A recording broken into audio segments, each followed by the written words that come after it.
తాకట్లో ఉన్న మీ బంగారం ఈ రోజు ఎంత ధర చేస్తుందో కొమ్మూరి గోల్డ్ వాళ్ళకి కాల్ చేస్తే ఫ్రీ గోల్డ్ కాస్ట్ చెక్ చేసి చెప్తారు.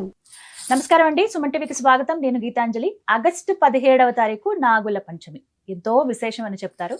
ప్రధానంగా నాగుల చవితి కార్తీక మాసంలో మనకి అప్పుడు వచ్చేది కావచ్చు. ఇప్పుడు చేసేటువంటి నాగుల పంచమి చాలా విశేషమైనవి సుబ్రహ్మణ్యుడి ఆరాధనకి. అయితే మరి ఈసారి ఏ విధంగా మనం జరుపుకోవాలి, ప్రధాన ఉద్దేశం ఏంటి, ఎటువంటి ఫలితాలను అందిస్తారు స్వామి పూజ చేయటం ద్వారా, అంటే ఏం చేస్తే అనుగ్రహం లభిస్తుంది తెలుసుకుందామండి. వివరించేందుకు ప్రస్తుతం మనతో పాటు ఉన్నారు జ్యోతిష రత్న, జ్యోతిష చక్ర వైభవ నిపుణ డాక్టర్ రాళ్లపల్లి రవికుమార్ గురువు గారు. వారితో మాట్లాడదాం. గురుగారు నమస్కారం అండి. నమస్కారం అమ్మా. గురుగారు, నాగుల పంచమి శ్రావణ మాసం రాగానే చాలా విశేషం అది. మరి ఎందుకు ఆరాధన చేయాలి, ఏ విధంగా చేయాలి, ఎటువంటి ఫలితం పొందుతాము? వాళ్ళకి ఇది ఆరాధన చేసే ముందు అసలు సుబ్రహ్మణ్య స్వామిని ఎక్కువగా ఆరాధిస్తే మనకి ఏం కలిసి వస్తాయో చెప్తాను. సాధారణంగా ఈ కాలసర్ప దోషం, కుజదోషం, నాగదోషం, వివాహం అస్సలు అవ్వట్లేదు, సంతానం అస్సలు కలగట్లేదు, వైవాహిక జీవితం బాగాలేదు, మనస్పర్ధలు ఉన్నాయి, కోర్టు కేసెస్ ఉన్నాయి, ల్యాండ్ లిటిగేషన్ ఉంది, పోలీస్ కేసులు ఉన్నాయి, ధనం మనం ఎవరికో ఇచ్చి వెనక్కి రావట్లేదు. ఈ మొత్తానికి ఇవన్నిటికీ హెడ్ భూమి రిలేటెడ్ ప్రాబ్లం. ఇల్లు కొనలేకపోతున్నాం, భూమి తగాదాలు, ఇవన్నిటికీ కారకుడు మెయిన్గా ఈ కుజుడు, రాహు ఇవన్నీ కలిసి. సో ఈ గ్రహాల కలయిక మూలాన్ని మెయిన్ అంటే ఆ సుబ్రహ్మణ్య స్వామి ఆరాధన చేస్తే కనుక ఇవన్నిటి నుంచి మనం బయటపడచ్చు అన్నమాట. సో మెయిన్గా ఈ నాగుల పంచమి రోజున మనం బాగా చేస్తే అంటే మెయిన్గా అంటే సుబ్రహ్మణ్య స్వామిని పట్టుకుంటే ఈ 10 పాయింట్స్ కవర్ అయిపోతాయి, ఖచ్చితంగా కవర్ అవుతాయి. ఇంకోటంటే ఈ సుబ్రహ్మణ్య స్వామి మెయిన్ ఆయన అనుగ్రహం ఉందనుకోండి, చాలా మంది చూడండి డిలే అయిపోతాయి మ్యారేజెస్. ఆ మ్యారేజ్ డిలే అంటేనే మెయిన్గా కుజదోషం ఉండడం, కాలసర్ప దోషం ఉండడం, నాగదోషం ఉండడం, లగ్నంలో రాహు ఉండడం, సప్తమ స్థానంలో రాహు ఉండడం, లేకపోతే లగ్నంలో కేతు ఉండడం, లేకపోతే సప్తమ స్థానంలో కేతు ఉండడం, లేకపోతే సప్తమ స్థానంలో శని ఉండడం, పాపగ్రహాలు సప్తమ స్థానంలో ఎక్కువగా ఉండడం చేత వివాహం అవ్వడం, డైవర్స్ అవ్వడం, సెకండ్ మ్యారేజ్ అవ్వడం, మళ్ళీ అది సరిగ్గా ఉండడం, ఇవన్నీ కూడా జరుగుతుంటాయి మేడం. సో మీరు ఫస్టే సుబ్రహ్మణ్య స్వామిని పట్టుకున్నారనుకోండి, ఇవన్నిటి నుంచి మీరు బయటపడచ్చు. సో ఆయన డిసైడ్ చేస్తాడు. దేవుడు తలుచుకుంటే ఏం చేయలేని ఏం లేదు, కానీ ఏ దేవుడు చేస్తాడు అనేది పట్టుకోవాలి. ప్రతి ప్రాబ్లంకి ఒక ఇది ఉంటుంది. మనకి అనారోగ్యం చేసింది, మనం పోలీస్ దగ్గరికి వెళ్ళకూడదు. అనారోగ్యం చేసింది లాయర్ దగ్గర వెళ్ళకూడదు. అనారోగ్యం చేస్తే డాక్టర్ దగ్గరికి వెళ్ళాలి. సో ఏ అనారోగ్యం చేస్తే ఏ డాక్టర్ దగ్గరికి వెళ్ళాలో మళ్ళీ అందులో కూడా ఉన్నాయి. సో అలాగే మనకి ఏ ప్రాబ్లం వస్తుందో ఆ దేవుడిని ఖచ్చితంగా పట్టుకోవాలి. ఈ సుబ్రహ్మణ్య స్వామిని పట్టుకుంటే మొత్తం ఈ 10 పాయింట్లు కవర్ అయిపోతాయి మేడం. అందుకే తమిళనాడు మొత్తం కూడా ఆ దేవుడిని ఎక్కువగా పూజిస్తారు. ఆ దేవుడి పేరే మ్యాక్సిమం పెట్టుకుంటారు. మురుగన్ షణ్ముగ, ఇంకా 24 గంటలు ఆ దేవుడినే ఆరాధిస్తారు అన్నమాట.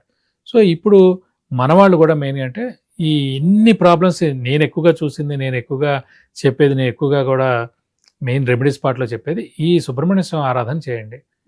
సో ఇది చేస్తానే తప్పకుండా ఉండడం. అలాగే ఈ సుబ్రహ్మణ్య స్వామి మెయిన్ ఆరాధనలో ప్రతి మంగళవారం ఉపవాసం ఉండడం, సుబ్రహ్మణ్య స్వామిని ఎక్కువగా పూజించడం, ప్రతిరోజు సుబ్రహ్మణ్య స్వామి అష్టోత్తరం చదువుకోవడం. సో అలాగే ఏంటంటే పొట్లకాయ అస్సలు తినకోవడం. ఎందుకంటే పొట్లకాయ అనేది ఒక పాము ఆకారంలో ఉంటుంది. కట్ చేస్తే మనం పావును చంపిన దోషంలా మనకు వస్తుంది. కాబట్టి సుబ్రహ్మణ్య స్వామి ఆరాధించేవారు పొట్లకాయ అస్సలు తినకూడదు అన్నమాట. సో ఇలాంటివన్నీ కొన్ని పాటించాలి. పాటిస్తే కనుక సుబ్రహ్మణ్య స్వామి అనుగ్రహం పరిపూర్ణంగా మనకు ఉంటుందని 100% చెప్పచ్చు. మరి ఆ రోజు ఎలా గురుగారు, ఏం చేయమంటారు? మెయిన్గా ఫస్ట్ ఏంటంటే పొద్దునే తలస్నానం చేయడం అండి. సో మంచి బట్టలు ధరించడం, ధరించిన తర్వాత మన ఇంట్లోనే ఫస్ట్ సుబ్రహ్మణ్య స్వామి అష్టోత్తరం చదువుకోవడం. మెయిన్గా అంటే మనకి ఏమొచ్చో అది చదువుకోవడం. అదైన తర్వాత మెయిన్గా దీపం వెలిగించడం, ధూపం వెలిగించడం, వీళ్ళతో కొబ్బరికాయ కొట్టడం, ఇవన్నీ చేసుకోవడం. అలాగే మనం పాలు ఏవైతే ఉన్నాయో పచ్చి పాలు మనం పొట్ట ఉందనుకోండి, పుట్ట దగ్గరికి వెళ్ళడం, పుట్ట దగ్గర మనం పాలు పోసుకోవడం. అలాగే మనం చిమిలి ఇంట్లో తయారు చేసుకోవడం, అంటే బెల్లం మరియు నువ్వులతో చిమిలి తయారు చేస్తాం. అది నైవేద్యం పెట్టామట అక్కడ. సో నైవేద్యం పెడితే కనుక ఆ దేవుడికి మంచిది. ఆ పుట్టది తర్వాత లాస్ట్కి ఆ మట్టి తీసుకోవడం, మట్టి తీసుకుని కళ్ళకి రాసుకోవడం, చెవులకు పెట్టుకోవడం. అందుకే కళ్ళ ప్రాబ్లం అంటే సుబ్రహ్మణ్య స్వామి మెయిన్గా అనుగ్రహం ఉందంటే ఈ కళ్ళకి చెవులకి ప్రాబ్లం ఉండదండి. కానీ ఇది మనకి ఏదైనా లోపం ఉందనుకోండి, చెవులది ఏదైనా ప్రాబ్లం, వినిపించట్లేదు, చెవి పోటు ఉండడం, చెవికి ఏదో ఒకటి వినికిడి సమస్యలు అన్నీ కూడా, కళ్ళ సమస్యలు అన్నీ ఉన్నా కూడా అవంతా కూడా ఈ సుబ్రహ్మణ్య స్వామి ఇదిలోకి వస్తుందండి. సో ఖచ్చితంగా సుబ్రహ్మణ్య స్వామి ఆరాధన చేస్తే కనుక ఈ వినికిడి సమస్య తగ్గుతుంది, చెవి రిలేటెడ్ ప్రాబ్లం తగ్గుతుంది, కళ్ళ రిలేటెడ్ ప్రాబ్లమ్స్ అన్ని కూడా తగ్గుతాయి.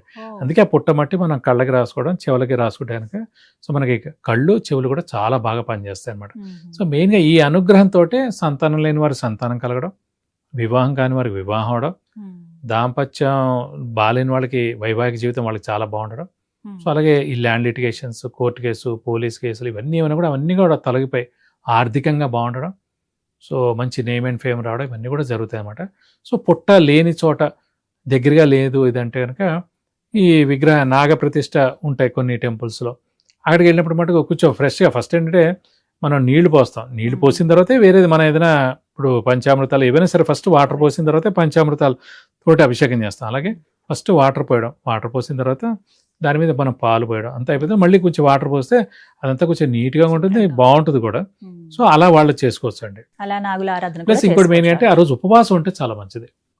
ఉపవాసం మెయిన్ గా ఉండాలండి. పొద్దునంత ఉపవాసం పొద్దున ఉంటే సాయంత్రం కూడా మొత్తం అంతా కటిక ఉపవాసం ఉంటే మంచిది. ఫ్రూట్స్ తింటే మంచిది ఆ ఒక్కరోజు. మెయిన్ గా లేడీస్ అండి, ఎందుకంటే లేడీస్ అంటే మెయిన్ గా భర్త కారకుడు కుజుడు. ఏ ఆడవాళ్ళకైనా భర్త కారకుడు కుజుడు. ఆ కుజుడు అనే గ్రహం బాగుందంటే భర్త ఎక్స్ట్రాడనరీగా ఉంటారు.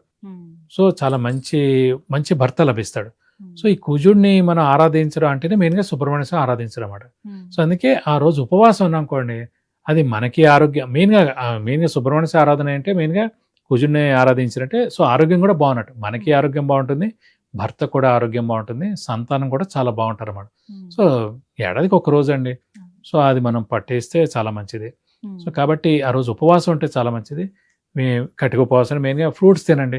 ఇంకా అంతగా ఇంకా మనం లేకపోతే కనుక మీరు ఇంకేమైనా టిఫిన్ చేయండి తప్ప సాధారణంగా ఫ్రూట్స్ తింటే కనుక పర్వాలేదు. ఆ విధంగా చేసుకుంటే చాలా మంచిదండి. చక్కగా వివరించారు. ధన్యవాదాలు గురుగారు. నమస్కారం.